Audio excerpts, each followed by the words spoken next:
بسم اللہ الرحمن الرحیم۔ السلام علیکم۔ میں جب یہ پروگرام شروع کرنے لگا تو مجھے میرے ساتھی عمر نے کہا کہ آپ 8 مئی کے حوالے سے ذکر کریں گے۔ پتہ نہیں اس کو کس نے بتایا، 8 مئی کی ایک اہمیت ہے میری زندگی میں۔ 40 برس ہو گئے، آج کے دن میری شادی ہوئی تھی۔ اللہ تعالیٰ خیر سے رکھے۔ میری شریک حیات ایک زندہ دل، پڑھی لکھی، سمجھدار خاتون ہے۔ وہ پاکستان کی پارلیمنٹ کی 2 دفعہ ممبر رہی، مجھ سے زیادہ پڑھی ہوئی ہیں۔ خیر، یہ ہمارا ٹاپک نہیں۔ عمر نے پوچھا، میں نے ایسے ہی کہہ دیا۔ حالانکہ میں نے ان سے کہا تھا کہ نہیں، میں ذکر نہیں کروں گا۔ ایران اور امریکہ کے معاملات پہ بات کروں گا، اور انڈیا میں مغربی بنگال میں جو انتخاب ہوا چند دن پہلے، اس کے بارے میں بات کروں گا۔ پہلے بنگال کا ذکر کروں۔ یہ پہلی دفعہ ہے کہ بی جے پی وہاں کامیاب ہوئی۔ پوری دنیا میں انتخابات کے نام پر جو ڈھونگ رچایا جاتا ہے، بھارت میں اس سے زیادہ رچایا گیا۔ 91 لاکھ، گویا 1 کروڑ کے قریب لوگوں کو ووٹ کے حق سے محروم کر دیا گیا، جن میں سے اکثریت، بہت بڑی اکثریت مسلمانوں کی تھی۔ انہیں یہ کہا گیا کہ آپ کی شناخت نہیں ہے، کچھ کو یہ کہا گیا کہ آپ مر گئے ہوئے ہیں، کچھ کو کہا گیا آپ نے مکان تبدیل کر لیا ہے۔ اور جو بھارتیہ جنتا پارٹی وہاں جیتی، جس علاقے میں 60,000 ووٹ کاٹے گئے تھے، وہاں 600 ووٹ سے جیتی۔ یہ ووٹ یقیناً بھارتیہ جنتا پارٹی کو نہیں ملنے تھے۔ ممتا بنرجی ایک بہت قداور، دبلی پتلی، نحیف، کمزور سی خاتون ہے، لیکن بہت قداور شخصیت ہے انڈیا کی پالیٹکس میں، اور وہ بہت سٹینڈ لیتی تھی، اینٹی مودی ہیں اور رہیں گی۔ سپریم کورٹ کے ایک جج نے یہ کہا تھا کہ ہم اس بات کو دیکھیں گے کہ وہاں SIR کے نام سے ایک سسٹم شروع کیا گیا تھا، جیسے ہمارے ہاں EVM کا سلسلہ آیا تھا اور ہم نے نہیں ہونے دیا تھا۔ الیکٹرانک جو ووٹرز کا معاملہ ہم نے شروع کیا تھا، نہیں ہوا تھا۔ جانے وہ کیوں ہم شروع کرنا چاہتے تھے، مجھے تو یہ نہیں پتہ۔ مجھے تو یہ پتہ کہ ہو نہیں سکا تھا، جبکہ پوری دنیا میں سسٹم کوئی نہ کوئی کام کرتے ہیں، اور اگر سسٹم کام نہ کر رہا ہو تو پھر انتخاب ادروائز متنازع ہو جاتا ہے۔ اور ہمارے ہاں تو خیر کوئی انتخاب ایسا نہیں جو متنازع نہیں رہا۔ لیکن یہ عجیب بات ہے کہ جب ہم متنازع انتخاب کے بعد پارلیمنٹ کا حصہ بن جاتے ہیں اور اس کی پروسیڈنگ میں حصہ لیتے ہیں، تو اس کا مطلب یہ ہوتا ہے کہ ہم نے پارلیمنٹ کے انتخابات کے نتیجے کو تسلیم کر لیا ہوا ہے۔ خیر، میں بات کر رہا تھا بی جے پی کی اور انڈیا کی، مغربی بنگال کی۔ یہ ذہن میں رکھنا چاہیے کہ بنگلہ دیش میں حسینہ واجد کی حکومت تھی، جو بھارت کی حکومتی ہوا کرتی تھی۔ اس کا تو بیڑا غرق ہو گیا تھا۔ 1924 میں وہاں نوجوانوں نے ایک انقلاب برپا کیا، اور اس انقلاب کے نتیجے میں حسینہ واجد کو نہ صرف ملک چھوڑنا پڑا، بلکہ سزائے موت کی سزا بھی سننی پڑی۔ حسینہ واجد ایک فاسق خاتون تھی، ایک سفاک تھی، ایک ایسی شخصیت تھی جو قابل نفرت کہی جا سکتی ہے، اس لیے کہ وہاں جو ریزلٹس آئے، انہوں نے یہ ثابت کیا کہ بنگلہ دیش کے سفاکانہ عمل جو تھا، قتل تھا، لوگوں کا اغوا تھا، لوگوں کے فوجیوں کو، بریگیڈیئر رینک کے آفیسرز کو نظر بند کر دیا گیا ہوا تھا زمین دوز بیرکوں میں، جہاں سورج کی روشنی نہیں آتی تھی، جہاں دن رات کا پتہ نہیں چلتا تھا۔ یہ سب کچھ بھارت کی مرضی سے ہوتا تھا، بلکہ بھارت ہی کرتا تھا، اور حسینہ واجد نے جائے پناہ ڈھونڈی تو بھارت میں ڈھونڈی، دنیا میں اور کہیں اس کو شاید پناہ بھی نہ مل سکے۔ ان کے والد محترم نے بھی جو کچھ کیا وہ انڈیا کے لیے ہی کیا تھا، اور پاکستان کے 2 ٹکڑے کیے تھے۔ لیکن وہ بات اب پرانی ہے، آگے کی بات کرتے ہیں۔ ماضی میں جانا چاہیے، ماضی سے سبق سیکھنا چاہیے، لیکن مستقبل کی طرف نظر رکھنی چاہیے، مستقبل کو بہتر بنانے کی کوشش کرنی چاہیے۔ وہاں BNP جیت چکی ہے بنگلہ دیش میں، جماعت اسلامی دوسری بڑی جماعت ہے، اور کافی بڑی تعداد میں وہ بھی جیت گئے، لیکن 2/3 اکثریت BNP کے پاس موجود ہے۔ وہاں حالات بہت پرسکون نہیں ہیں، اس کے باوجود وہاں روزمرہ کی زندگی میں خلل نہیں ڈالا جا رہا۔ بھارت کلکتہ کے ذریعے اور سرحد کے دوسرے علاقوں کے ذریعے بنگلہ دیش میں مداخلت کیا کرتا تھا، پانی بند کرتا تھا، بہت سارے معاملات میں وہ مداخلت کرتا تھا، بہت ہی سارے معاملات میں مداخلت کرتا تھا۔ بی این پی کی حکومت کے بعد ان واقعات میں یقیناً کمی آ چکی ہوئی ہے، اور بی این پی اپنے والد مطلب یہ جو موجودہ پرائم منسٹر ہیں طارق رحمان، یہ اپنے والد اور والدہ کے نقش قدم پر ہی چلیں گے، بھارت کی بالادستی کو قائم نہیں ہونے دیں گے۔ لیکن بھارت بھی تو باز آنے والا نہیں ہے، ڈھیٹ ہڈی ہے، بے شرم لوگ ہیں، اور مودی تو بہت ہی بے شرم ہے۔ مودی تو ایک رذیل آدمی ہے، سفاک ہے، گجرات کا قتل اس نے کیا، قصاب ہے۔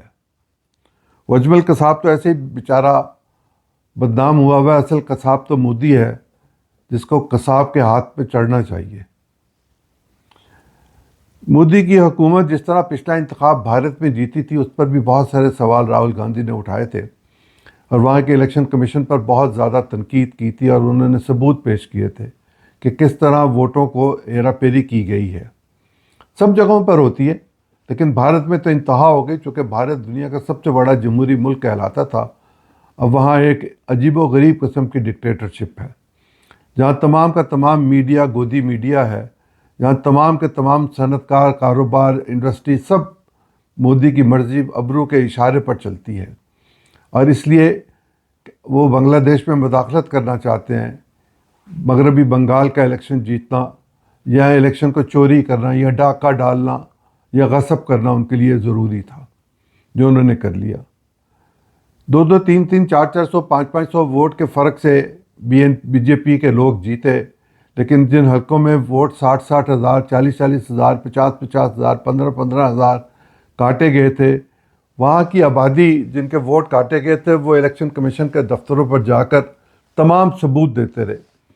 وہ ثبوت کسی نے تسلیم نہیں کیے، اس لیے کہ الیکشن کمیشن کے بارے میں یہ رائے وہاں قائم ہے کہ الیکشن کمیشن بھی گودی میڈیا ہی ہے، اور گودی ہی میں بیٹھا ہوا ہے مودی کی، وہ مودی کی مرضی کے بغیر کوئی کام نہیں کر سکتا۔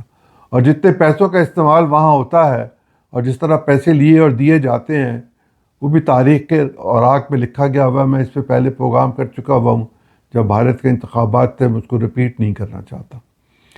لیکن کیا کیا گیا؟ تمام مغربی بنگال کے شہروں میں، دیہاتوں میں، چھوٹی چھوٹی جگہوں پر آگیں لگائی گئیں۔ بی جے پی نے اپنے مخالفین پولیٹیکل پارٹیز کے دفتر کو جلا دیا، یہاں تک کہ لوگوں کو چھتوں سے نیچے پھینک دیا، پہلی منزل سے دوسری منزل سے لوگوں کو نیچے پھینک دیا، عام آدمیوں کو نہیں، لیڈروں کو۔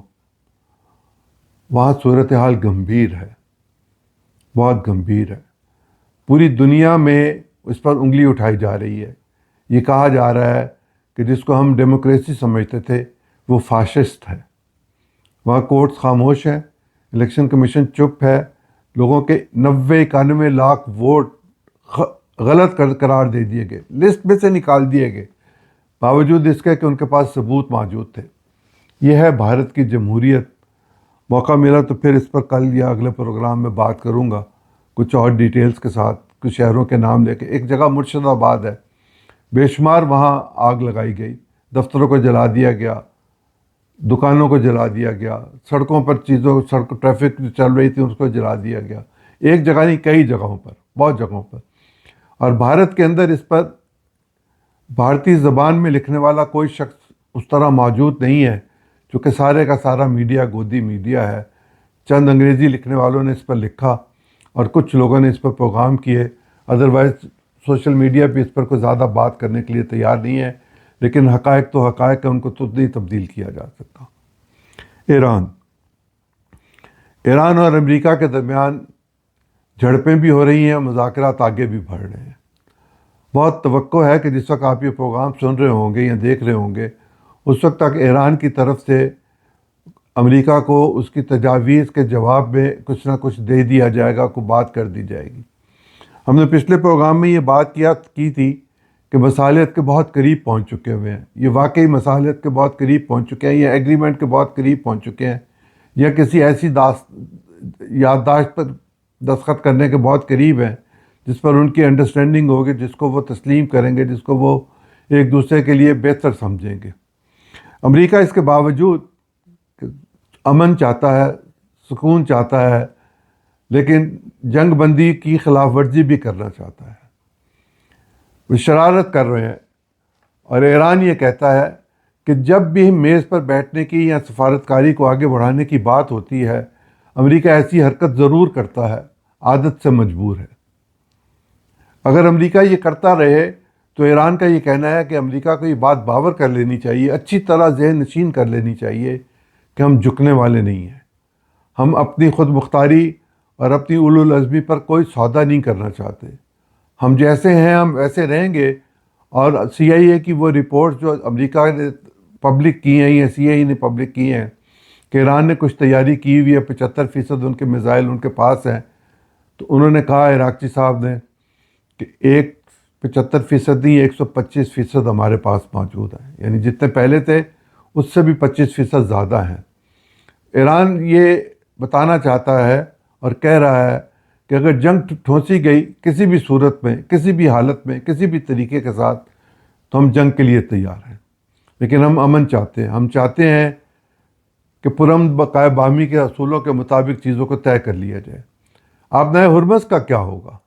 اس پر جو بات آخری میں نے سنی یا دیکھی وہ یہ ہے کہ ایران اس پر جو جہاز گزریں گے ان سے ٹیکس لے گا. انہوں نے ایک اتھارٹی قائم کر دی ہے اور وہ اتھارٹی کی اجازت سے جہاز گزریں گے اور امریکہ کو یہ بات ماننی پڑے گی.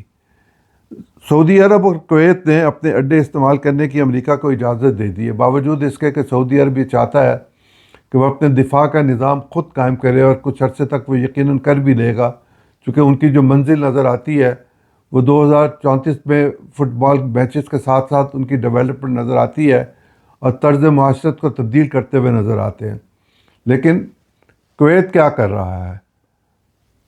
کویت میں بھی ان کو کہا کہ آپ نے جب یہ جو ابھی ریسنٹلی پابندی لگائی تھی اس کے نتیجے میں جو پاکستان کی ریکویسٹ پہ یا پاکستان کی مداخلت پہ یا پاکستان کے مشورے پر اس کو ختم کیا گیا اور جہازوں کی آمد و رفت کا سلسلہ شروع ہوا چاہتا ہے، اس پر مزید نرمی کی ضرورت ہے دونوں طرف سے. جب تک آبنائے ہرمز نہیں کھلے گی باقی معاملات طے نہیں ہوں گے. یہ ایران کی ایک شرط ہے اور ایران اپنی مرضی کے مطابق ان چیزوں کو لے کر چلنا چاہتا ہے. ایسے میں جہاں چین بھی شامل ہے اب مشورے میں اور ہم تو ہیں ہی، سعودی عرب شامل ہے، کویت شامل ہے، بحرین شامل ہے، قطر شامل ہے، مجھے نہیں پتہ UAE شامل ہے کہ نہیں ہے. UAE اپنی طرز اختیار کر رہا ہے. وہ تو نیتن یاہو کے ساتھ اپنے معاملات کو اور زیادہ آگے بڑھانا چاہتے ہیں. اور نیتن یاہو جو دنیا میں اکیلا ہے ماں سوائے ٹرمپ کے جس کا کوئی ساتھی نہیں ہے، اس نے آخری کوشش یہ کی تھی کہ کسی طرح مودی کو اپنے ساتھ ملا لے، اور مودی اچھلتا اچھلتا وہاں گیا اور جا کے یہ کہا کہ مدر لینڈ جو ہے وہ انڈیا ہے اور فادر لینڈ اسرائیل ہے، یعنی شادی کرا دی دونوں کی. اور وہاں کے بچے جو ہیں جو پیدا ہوئے اب یہ نہیں پتہ ان کا کیا سٹیٹس ہے، کیا کہا جا سکتا ان کو، کیسے ہوا، کیا نہیں ہوا. ان حالات میں اس بات کی توقع میں کرتا ہوں کہ ایران اور امریکہ کے درمیان آج کل پرسوں کوئی نہ کوئی معاملات طے پا جائیں گے.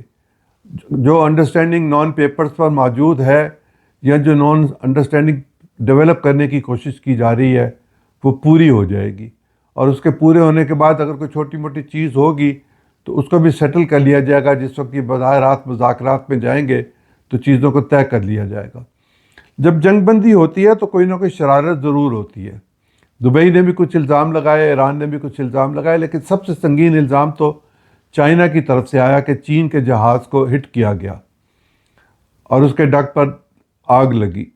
چین کے جہاز کو جس کسی نے بھی ہٹ کیا اس کو یہ سمجھنا چاہیے کہ چین دنیا کی ایک بہت بڑی طاقت ہے. اگر وہ جنگی طور پر، دفاعی طور پر یا اپنے اسلحے کے حوالے سے اگر بڑی طاقت نہیں ہے تو بڑی طاقت کا حال تو ہم نے دیکھ لیا کیا ہوا. لیکن چین دنیا میں معاشی طور پر سب سے بڑی طاقت ہے. اس کے ساتھ کسی کو پنگا لینے کی ضرورت نہیں ہے اور چین پنگا لیتا نہیں ہے. چین نے جو کرنا ہو وہ خاموشی کے ساتھ کرتا ہے، اس کا شور نہیں مچاتا. لیکن کسی دوسرے ملک کے معاملے میں چین مداخلت کا عادی نہیں ہے. چین پاکستان کو بھی یہ مشورہ دیتا رہا ہے کہ آپ اپنے معاملات کو اپنی معیشت کے ذریعے حل کرنے کی کوشش کریں. ہماری معیشت دگرگوں ہے اور ہم یہ سن رہے ہیں کہ ہمیں $1.2 بلین IMF کی طرف سے پھر مل جائیں گے. $1.2 بلین کی بات نہیں ہے. بات یہ ہے کہ ہم اپنے پاؤں پر کب کھڑے ہوں گے اور ہم کب نجات حاصل کریں گے قرضوں سے، کب ہمارے حکمرانوں کو یہ بات سمجھ آئے گی کہ ہم نے اپنے ذرائع پیدا کرنے چاہیے اور اب ایسے ذرائع پیدا کرنے چاہیے جو طویل المیعاد ہوں۔ پاکستان میں بزنس کی صورتحال کو بہت خوشگوار نہیں ہے، اس کے باوجود یہ سننے میں آیا کہ پاکستانی صنعت کار یا پاکستان کے سرمایہ کار امریکہ میں انویسٹ کرنے جا رہے ہیں۔ پاکستان میں تو انویسٹ کر لیں، پہلے پاکستان کا کام تو پورا کر لیں۔ پتہ نہیں پاکستان سے باہر پیسہ لے جانے کے شوقین حضرات اور خاص طور پر امریکہ لے جانے والے حضرات کی کیا مجبوری ہے، یا شاید کوئی ریاستی مجبوری ہوگی کہ جس کی بنیاد پہ پیسہ وہاں جا رہا ہے یا بھیجا جا رہا ہے یا انویسٹ کرنے کے لیے لوگ جانا چاہتے ہیں۔